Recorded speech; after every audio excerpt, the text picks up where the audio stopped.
Hello friends, welcome to the channel science and education. मैं आपका इस क्लास 9 के पेपर एसएसटी का पेपर है उसमें उसके वीडियो में आपका स्वागत करता हूं।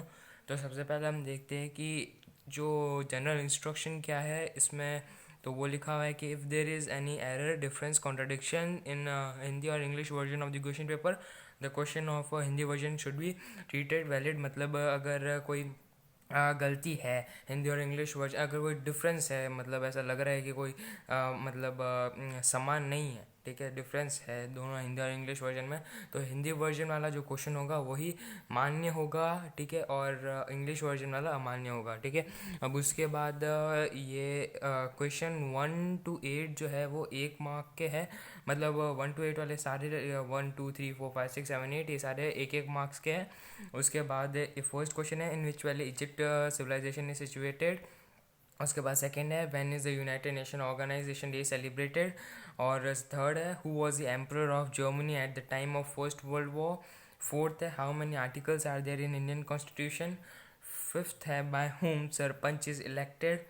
मैं आपको ये सारे क्वेश्चंस दिखा रहा हूँ क्योंकि अगर आपको कोई डिफ़िकल्टी हो ऐसे स्क्रीन में, अगर आपको वीडियो सही से दिख नहीं रहा हूँ, ठीक है, नेटवर्क की कभी प्रॉब्लम हो तो आपको क्वेश्चंस समझ आ जाए, ठीक है।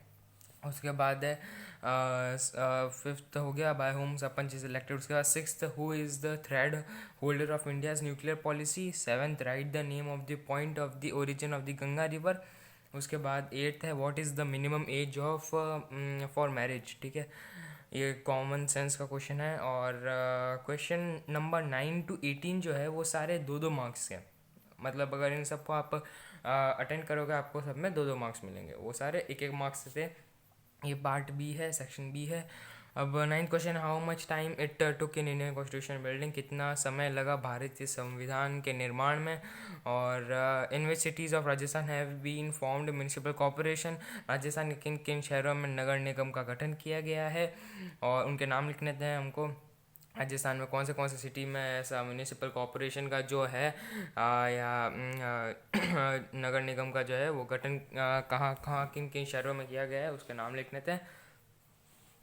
उसके बाद 11th क्वेश्चन है कि गुट निरपेक्षता की नीति से क्या अभिप्राय है। What is meant by policy of non alignment. उसके बाद 12th क्वेश्चन है name the 3 major division of the Himalaya. मतलब हिमालय के 3 मेजर डिवीजन जो है वो बताने हैं। शिवालिक है और 3 हैं, ठीक है। उसके बाद आता है कि मतलब इसका हिंदी में कि हिमालय के 3 प्रमुख विभागों के नाम बताइए। उसके बाद write the names of regions of tidal forest. ज्वारीय वन पाए जाने वाले क्षेत्रों के नाम लिखिए। और उसके बाद इंडिया में कहाँ कहाँ पाए जाते हैं वो लिखने थे। उसके बाद what is the economy called. Economy अर्थव्यवस्था किसे कहते हैं, ठीक है, अर्थव्यवस्था किसे कहते हैं, इसकी डेफिनेशन लिखनी थी। उसके बाद व्हाट इज सपोर्ट प्राइस, समर्थन मूल्य किसे कहते हैं। उसके बाद right any 2 features of business. व्यवसाय की कोई 2 विशेषताएं लिखिए। मतलब व्यवसाय में करने से क्या 2 विशेषताएं होती है उसकी। उसके बाद सिर्फ 17th क्वेश्चन है give the definition of accounting. लेखांकन की परिभाषा लीजिए कि जो हम बही खाता वगैरह बनाते हैं उसकी डेफिनेशन। बही खाता वगैरह तो पुरानी अकाउंटिंग होगी, अब तो मॉडर्न अकाउंटिंग होती है, तो उसकी डेफिनेशन देनी थी, ठीक है। और उसके बाद 18 question what is the main cause of illiteracy. जो भारत में इलिटरेसी है, निरक्षरता है, उसका मुख्य कारण, उसका मेन कॉज क्या है वो हमको बताना था। उसके बाद पार्ट सी क्या बोल रहा है कि इसमें क्वेश्चन नंबर 19 से लेकर 27 तक सारे क्वेश्चन 4 4 मार्क्स के हैं। मतलब आप इनको अटेंड करोगे तो आपको 4 4 मार्क्स मिलेंगे। Why pillar is the fine specimen of the Indian architect art explain. जो स्तंभ भारतीय स्थापत्य कला के उत्कृष्ट नमूने क्यों है, उनको अच्छा क्यों माना जाता है, उत्कृष्ट क्यों माना जाता है, स्पष्ट कीजिए, वो लिखना था। उसके बाद write the importance of freedom struggle of 1857 के स्वतंत्रता संग्राम के महत्व को लिखिए। मतलब जो फ्रीडम स्ट्रगल हुआ था उसकी इंपॉर्टेंस क्या थी, उससे उसका सिग्निफिकेंस क्या था, उसका महत्व क्या था, वो लिखना है। और उसके बाद comment on the contribution of Sardar Patel in national integration. जो राष्ट्रीय एकीकरण में सरदार पटेल के योगदान पर टिप्पणी कीजिए। जैसे भी सरदार वल्लभ भाई पटेल का वो गुजरात में बना है, गुजरात के अहमदाबाद में साबरमती के उधर बना है। स्टैचू मूर्ति जो बनी है वो इसलिए बनी है कि इंटीग्रेशन उन्होंने जो भारत का है वो एकीकरण किया था, उसकी याद में उनका सरदार वल्लभ भाई पटेल का बनाया है मूर्ति, जो स्टैचू है बोल सकते हैं।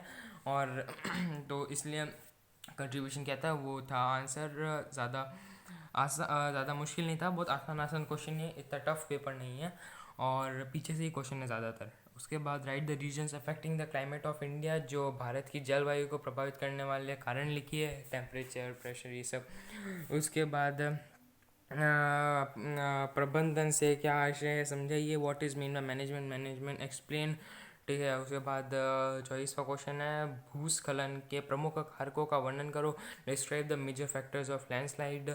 और 25th क्वेश्चन है in which region of India does more earthquake occur and why, Bharat के किस क्षेत्र में अधिक भूकंप आते हैं और क्यों आते हैं, वो भी लिखना है। उसके बाद आप कार पुलिंग से क्या समझते हैं, मतलब जो कार पुलिंग है, what do you mean by car pulling. जो कार पुलिंग का मतलब है कि 4 या 5 जने एक ही जगह पे जा रहे हो तो वो एक ही वाहन का या एक ही व्हीकल का इस्तेमाल करे, और अलग अलग 4 वाहन या व्हीकल का इस्तेमाल करने के बजाय एक ही वाहन का इस्तेमाल करे।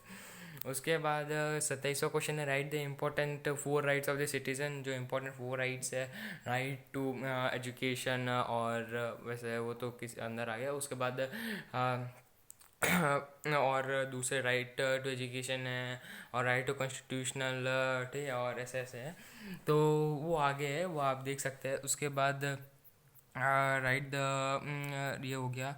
उसके बाद पार्ट डी भाग 2 जो है उसमें क्वेश्चन नंबर 28 से 33 तक जो है वो सारे 6 मार्क्स के हैं, ठीक है। तो अगर आप इन सबको अटेंड करते हैं तो आपको 6 मार्क्स मिल जाएंगे। उसके बाद describe the fundamental rights describe in the Indian constitution, भारतीय संविधान में वर्णित मौलिक अधिकारों का वर्णन कीजिए। उसके बाद 29वां क्वेश्चन है development of villages is not possible without Panchayati Raj, ये your opinion, Panchayati Raj system के बिना जो विलेज है, पंचायती राज गांव है, उनका विकास संभव नहीं है, इसका मत दीजिए। क्योंकि अगर पंचायती राज नहीं होगा तो गांव के लोग क्या है कि जो सरकार है उसमें अपना सहयोग नहीं दे पाएंगे, जो सरकार चल रही है उसमें सहयोग नहीं दे पाएंगे, और जो गांव की जो समस्या है, प्रॉब्लम है, वो समझ नहीं पाएगी सरकार, तो फिर उनका डेवलपमेंट विकास नहीं हो पाएगा। इसलिए पंचायती राज सिस्टम जरूरी है, अगर वो नहीं होगा तो गाँवों का जो विकास है वो नहीं हो पाएगा। उसके बाद 30वां question highlight the salient features of India foreign policy, Bharat की विदेश नीति के प्रमुख विशेषताओं पर प्रकाश डालिए, वो लिख सकते हैं। उसके बाद mention the road safety rules, सड़क सुरक्षा नियमों का उल्लेख कीजिए। उसके बाद जो कन्या भ्रूण हत्या है इस बुराई को रोकने के लिए क्या प्रावधान किया गया है, what is the girl divine killing, what provision has been made to prevent the evil, इसमें भी लिख सकते हैं। उसके बाद 33 क्वेश्चन है मैप पॉइंटिंग करनी है, जम्मू कश्मीर, राजस्थान, झारखंड, महाराष्ट्र, आंध्र प्रदेश, केरल। सिंपल से ही था, ये तो इंडिया का मैप है, स्टेट सारे। तो इस तरीके से पूरा पेपर हो गया है। मैंने अपनी इस पेपर की PDF जो है वो डिस्क्रिप्शन में दी हुई है, आप उधर जाके देख सकते हैं। आपका फिर से इस वीडियो को देखने के लिए धन्यवाद। अगर आपको वीडियो अच्छा लगा तो आप इसको शेयर कीजिएगा और मेरे चैनल को सब्सक्राइब कीजिएगा, साथ ही घंटी का जो बटन है उसको क्लिक कीजिएगा ताकि आपको जो मैं वीडियो डाल रहा हूँ इम्पोर्टेंट एजुकेशन के रिलेटेड उसके बारे में पता चल सके और आपको सबसे पहले इन्फॉर्मेशन मिल सके। अगर आपको ये वीडियो बहुत अच्छा लगा हो तो आप लाइक के बटन को भी दबा दीजिएगा, और अगर कोई डाउट रह गया हो किसी चीज़ के बारे में तो आप मेरे को कमेंट सेक्शन में बता दीजिएगा। धन्यवाद।